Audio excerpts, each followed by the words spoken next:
All right, it is finally happening. Jake Paul is fighting a boxer for the first time in his life, for the first time in his boxing career, and wait for it, it's someone that isn't an old age pensioner. It is someone that is in their prime, that is young, and also that is his size. I am, of course, talking about Tommy Fury. Now, granted, this fight was booked twice before, and it wasn't Jake's fault. I'm having a laugh there. I'm being silly. So no offense, Jake. And when I say no offense, Jake, me and Jake went back and forth. I'm not going to reveal the details, but he came at me on Twitter, shot me a private message. We went back and forth. It went on for a while. There were some nasty things said, but we left it in a good place. I'm like, come on, Jake. Come on, buddy. I don't know you. I just want you to fight someone your size and somebody in your sport, because so far he hasn't done that. But as I say, Tommy Fury fits the bill, right? Tommy Fury is a similar age. He is a boxer. He's in his prime. Now, granted, he's a novice boxer as well. So this kind of makes sense for both guys. You know, Jake Paul, he's 5-0 or 6-0. I'm not sure. I think it's 6-0. 6-0, 4 KOs. And Jake is 26 years old. Tommy Fury is 8-0, 4 KOs. 23 years old, so a younger man, and of course, we all know he's Tyson Fury's half-brother. Now, Jake's last 4 opponents, the reason I say that, and I'm only having a laugh, I'm not trying to actually be mean, Jake's last 4 opponents were aged 47 in Anderson Silva, 39 in Tyron Woodley, twice in a row, and then Ben Askren at 37, who was a wrestler who couldn't, with respect, punch his way out of a wet paper bag. Sorry, Ben. Love you, buddy, and I hope you're well. But this fight has been booked twice before, so there's literally 2 years of back and forth, 2 years of shit talk, 2 years of promo material between them. Now, last time out, Tommy Fury pulled out because he said he had a rib problem, a broken rib, and a chest infection. So a double whammy. If you remember Tyron Woodley, that's when he stepped up on short notice and got caught with that massive right hook. And it wasn't fake. Tyron Woodley did not throw the fight. It was a tentative performance from both men. And then that massive right hook from Jake Paul flatlined him, put him to sleep. So well done to Jake for that. Fair play. But finally, once and for all, we get to see Jake Paul stepping up and fighting somebody that he should do, you know. And I've been critical about his matchups before, but fair play, you know. I won't talk crap about this one. Yes, it's been matched up before and it fell through, but that wasn't Jake's fault. It was actually Tommy's fault, you know, or maybe was it Tommy's fault? Whatever. For whatever reason, it didn't go ahead. Now, this one going down February 25th, and it's most likely going to be in Saudi Arabia. Okay, now as we know, those Saudis, very wealthy country, throwing around a lot of money right now. They're attracting all the big fights, all the big boxing events, and they pay astronomical money. So Jake Paul and Tommy Fury probably got to make a lot of money off this one. But interesting to point out that this fight will not be happening on Showtime. Okay, all of Jake's other fights, apart from the early ones in Triller, the last few anyway, have been on Showtime, but apparently the pay-per-views were not what they hoped it would be. The Anderson fight apparently bombed massively, and then the 2 Tyron Woodley fights didn't really perform. I think the first one did okay, but the second one didn't. So now this is more than likely going to be, well, we don't know, but ESPN have shown a lot of interest, and they are interested in having this fight on ESPN pay-per-view, going down live from Saudi Arabia. All right, this weekend, the first UFC pay-per-view event of the year goes down, UFC 283, live from Brazil. Now, in the main event, we have got an incredible light heavyweight title fight. And if that's not enough to get your blood pumping, well, DraftKings, who is today's sponsor, is giving all new customers a winning offer.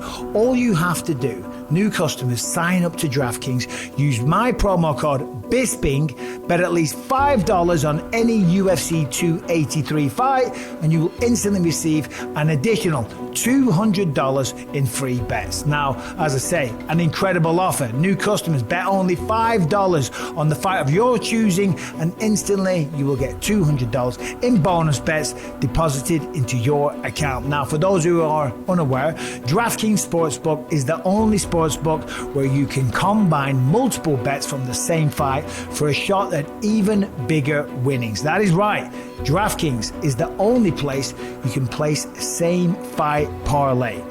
And if mobile sports betting is not yet available in your state, then don't worry, you can still get in on all the fun with DraftKings Daily Fantasy. DraftKings, it has so many ways to make watching sports much more fun. So right now, download the DraftKings Sportsbook app. New customers, use the promo code Bisping, bet $5 on any UFC 283 fight, and get $200 in bonus bets instantly. So download the DraftKings Sportsbook app right now. New customers use the promo code Bisping, bet $5 on any UFC 283 fight, and get $200 in bonus bets instantly. That is promo code Bisping only at DraftKings Sportsbook.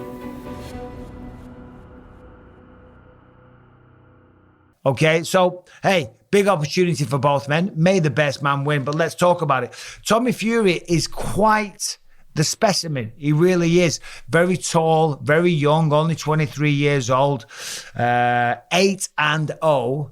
But when I first saw Tommy Fury fight, I thought, wow, this guy's really good. This guy's got something. This guy's going to go a long way. Certainly when you look at the lineage, when you look at who his father is, but more importantly, who his brother is. Tyson Fury, one of the best heavyweights we've seen in history, right? The boxing ability of Tyson Fury is ridiculous. And of course, that's his brother. Similar coaches, his father at the helm. Old John Fury talks like this. He'll fight any man in the world, don't you know?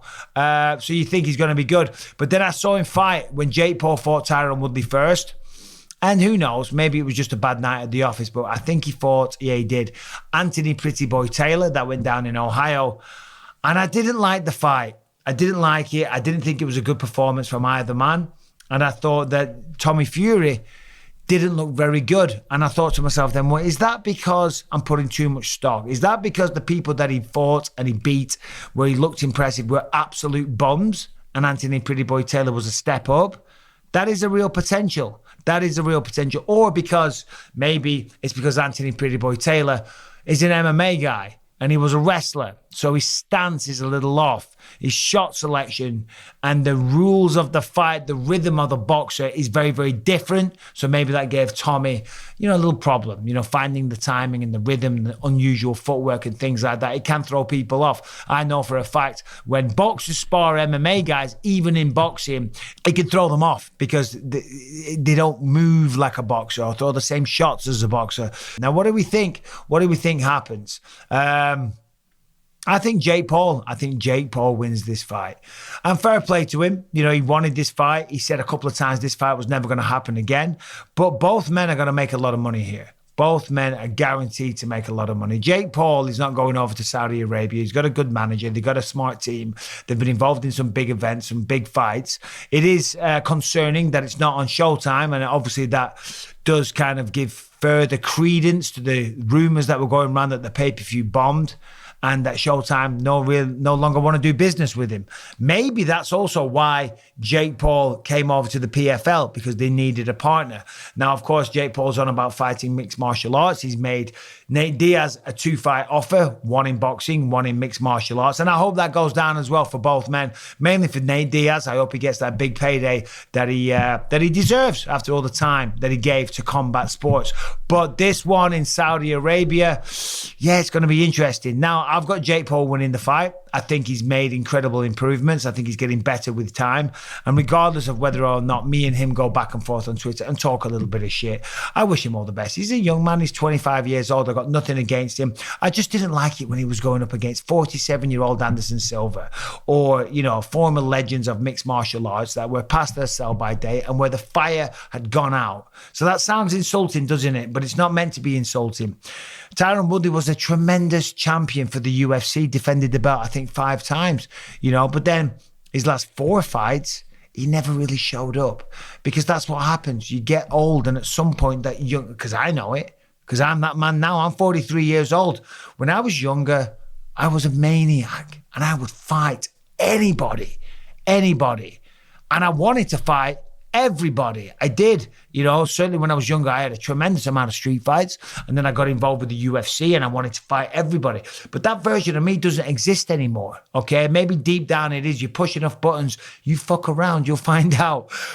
But for the most part, that's what happens when you mature and you get older. And that's what happened to Anderson Silva. It's certainly what happened to Tyron Woodley. And don't get me started on him fighting basketballers like, what was his name, Nate Robinson. And Ben Askren was a tremendous mixed martial artist. He's very good, but he was a wrestler. And he was one-dimensional with the wrestling. So he had no business being in a boxing fight. But there it is. Tommy Fury, February 25th, going down against Jake Paul in Saudi Arabia. Who do you think wins? Let me know in the comments. And subscribe and ring the bell. Anyway, hope you're all well. Take care.